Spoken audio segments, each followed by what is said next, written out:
Hey guys, this is Captain Frugal reporting for duty for the top and bottom comics of the week for November 16th, 2022.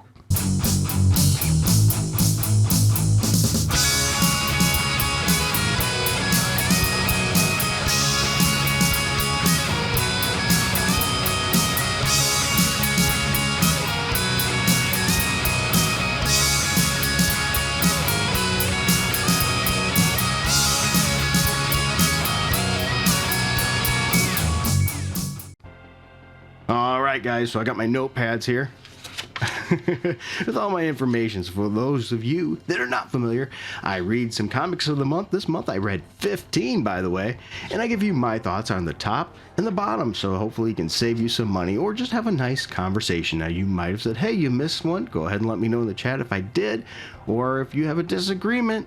And please be civil and let me know why you think I'm wrong and why I should remove my head from my butt or whatever it is, that angry thing you're going to say anyway when you give that thumbs down. So anyway, I read 15 comics this week. I'm going to give you the top, the bottom, and the middle, and my thoughts on each. So this week I'm going to start with the top. Let's go right with the top here. Got my notes here, so those of you familiar, you hear my notes rattling out. My number 3 pick was The Flash, number 788. Once again, that's The Flash, issue number 788. It ran in here quick with a 7.7. The comic book is fast. It doesn't outstay its welcome here. Now here's the thing. We do get in this issue DC's version of the Thunderbolts, and I think that's pretty cool. I'm liking that with the Rogues. So we have the Rogues posing like the Thunderbolts did in Marvel. And this is just another fun issue in the Flash series. The art is solid. The characterization is really well off. Flash continues to be a pretty darn solid book. And you know, as much as they love to extend the Batman and Batman this and Batman that, maybe they should be leaning on the Flash a little bit more. It seemed to be solid, and the book cover for this issue is pretty darn cool. I do like that cover. All right, now number 2. Well, before I get into that though, just so you know my grading system, if you're new, a 7 is average, above 7 is above average, below is below. All right, number 2 was Batman Superman World's Finest, number 9. I'm not a Wade fan, but he continues to knock it out of the park with this series. I gave this book an 8 out of 10. It's a fun read. It's a good story. It has great discussion on different methods of training sidekicks. Yeah, how do you train a sidekick? Well, this issue is all about that in different takes, from Batman's view to Superman's view, as well as the Titans and all between. And I think the art is solid in this book as well. You really can't miss out and go wrong with this series. For some reason, I'm just really enjoying it. Once again, and this is from a person that's not a Wade fan. And I think he's quite a bit of a dick, but I have to give him credit where credit's due. It's a good book with an 8 out of 10. My next issue is my number 1 pick. And this one I really enjoyed, and I might be a little biased, but maybe not. Anyway, here it is. My number 1 pick is Stargirl, The Lost Children, number 1. It's a mini series, and I gave it an 8.1 out of 10. Now, I'm a fanboy of Stargirl. I think it's a great character that should be used more. She's a really interesting character with a lot of complexity to her that we just, you know, slowly see out throughout miniseries after miniseries. But she needs more presence in the DCU. This is a miniseries number 1 out of 6. I thought it's a nice art style for the series as well. It looks really nice. It's an interesting story. We get a great setup issue here, and we get some really good insight in some of our characters. And we're looking at other characters that we've never really know much about before or never heard of before.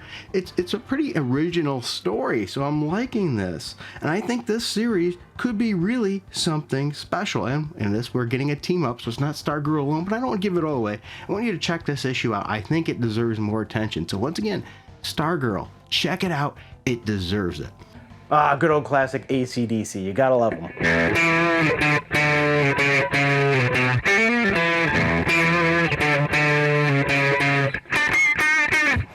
All right, next, before I move on, I just want to say thank you to these people here. Without these people, this channel would not be possible. They support the channel through Patreon and Subscribestar, and you can help by doing that as well.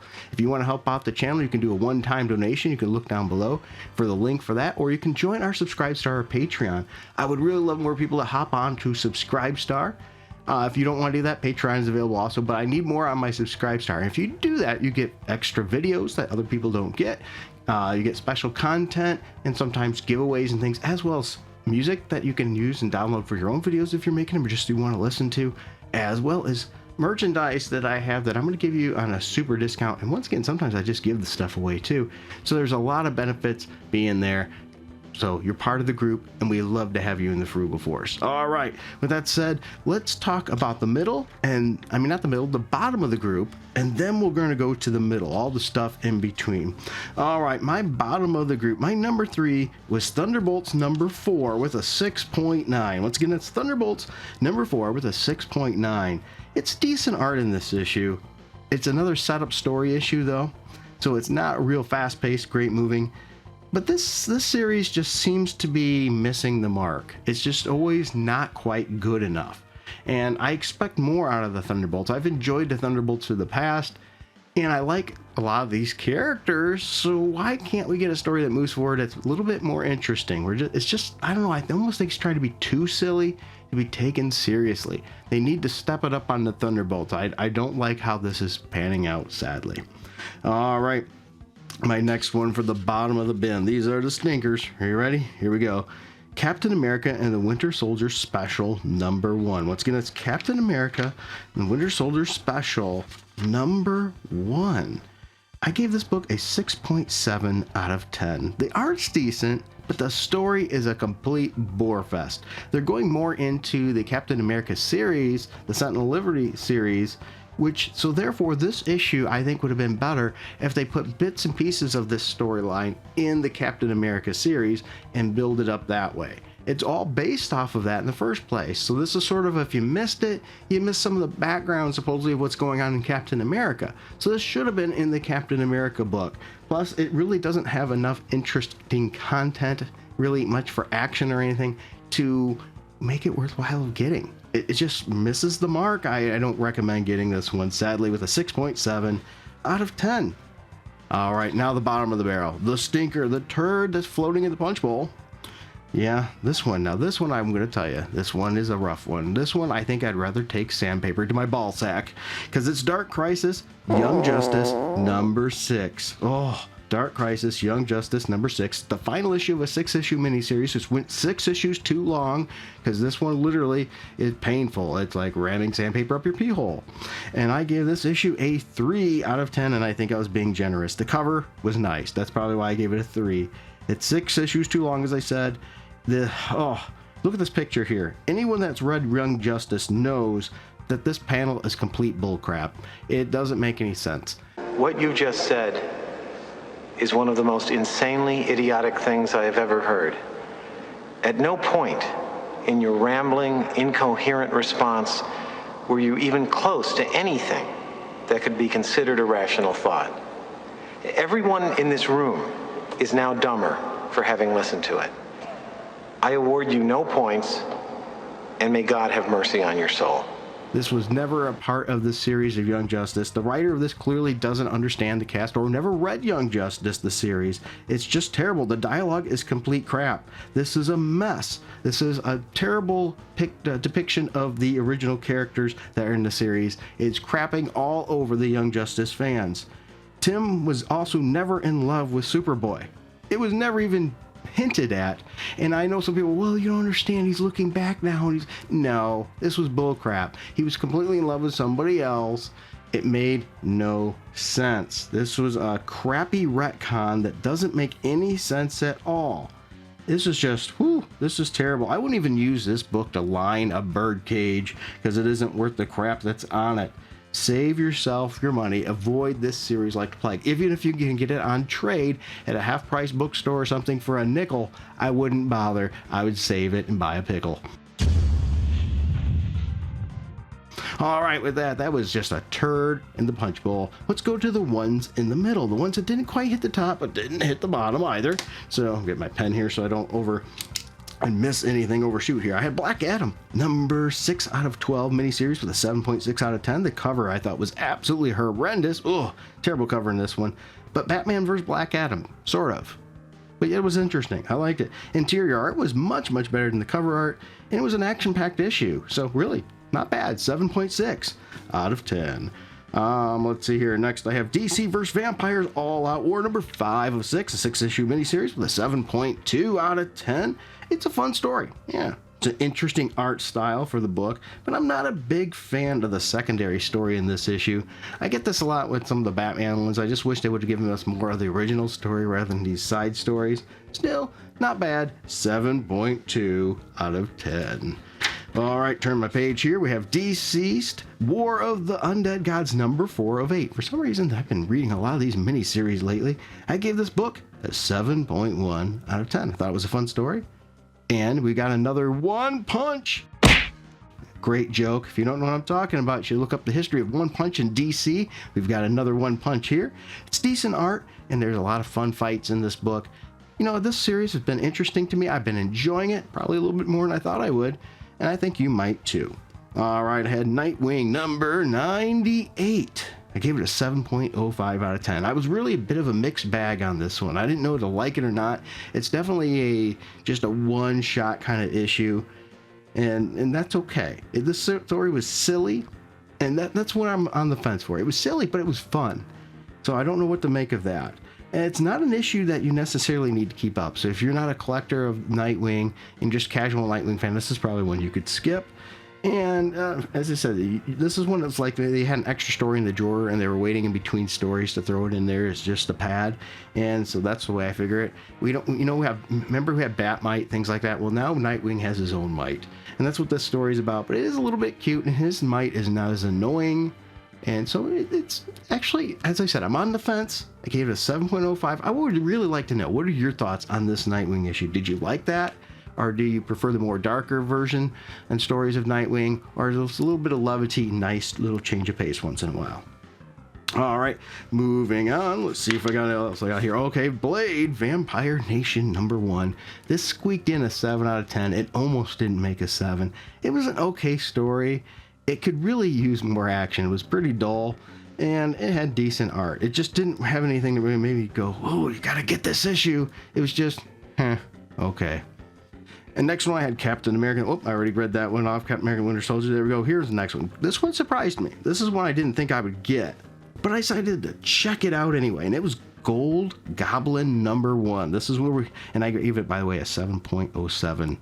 So once again, that's Gold Goblin number 1, 7.07. With this one, we have Norman Osborn flying again, but not as a goblin necessarily. And he's struggling. We have a mental struggle here, and that's what I think is making this interesting, is the mental struggle that he has. He's trying to be good. He's trying to turn that new leaf now that he's sort of got a fresh start, but people are already calling him Gold Goblin. So that goblin just continues to haunt him, that name he cannot get away from, and that's part of the struggle. It's a good read, and I really want to see where this goes next. So I was quite surprised. Gold Goblin number 1. This is it could turn bad, could turn real bad, but it's okay. So we'll continue to see where it goes. Now the next one. Oh boy. This one I think was very misleading, and it was Murder World Avengers number 1, and I gave it a 7.01 out of 10. Once again, that's Murder World Avengers number 1. The title is so misleading because you think, okay, it's going to have a lot to do about the Avengers, but it actually has nothing to do about the Avengers at all. The only connection there is Avengers robots that were made by Arcade. That was it. It's a decent art book too. It doesn't look too bad. And there's a plot twist ending though. And what happens at the end is why I gave this book at least a 7, because otherwise it would have went below. You start with a character you don't know about, and it's leading you through with this character. And I don't want to give away the ending of this issue, but I think the ending of the issue is what made me go, oh, okay, this book might surprise us yet.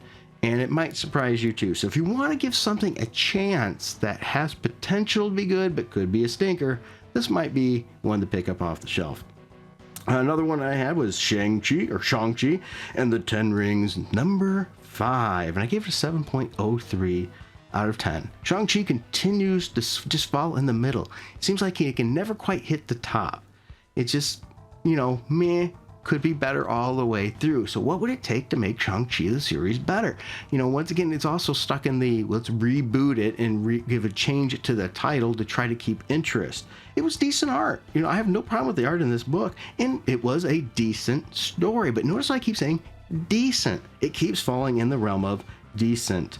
And once again, a good book. It just fails to be great. So maybe we can get a great book once. It would be nice. We'll see. The next one was She-Hulk number 8. If you remember my last time I reviewed She-Hulk, which was number 7, I gave it a lot of praise. I might even made it in the top 3. I can't remember. Well, we have She-Hulk number 8 here with the 7.02. It falls back to the middle category. She-Hulk has been all over the map for top, bottom, and in between. 7.02 out of 10. You know, the cover I thought with this book was nice. I for some reason like that style of cover. But, you ready? There's no She-Hulk in this issue. It's about She-Hulk in a way, but there's no She-Hulk in this issue. It does not give us any more real insight on what happened last issue. It really doesn't. I mean, it's given us these characters, particular ones, and what their interest in She-Hulk is. I get that. But I just think it could have been, maybe that's one of those things that these characters could have been explored throughout the series, the last few issues, to build up to this. So I think it was sort of a miss, and it's just a story building issue. Nothing terrible, it's just nothing that great. It lost a great opportunity they could have springboarded from the last issue being really good. So 7.02 out of 10. And there we are. That's the 15 books I read this month. Here, my paper's rattling there.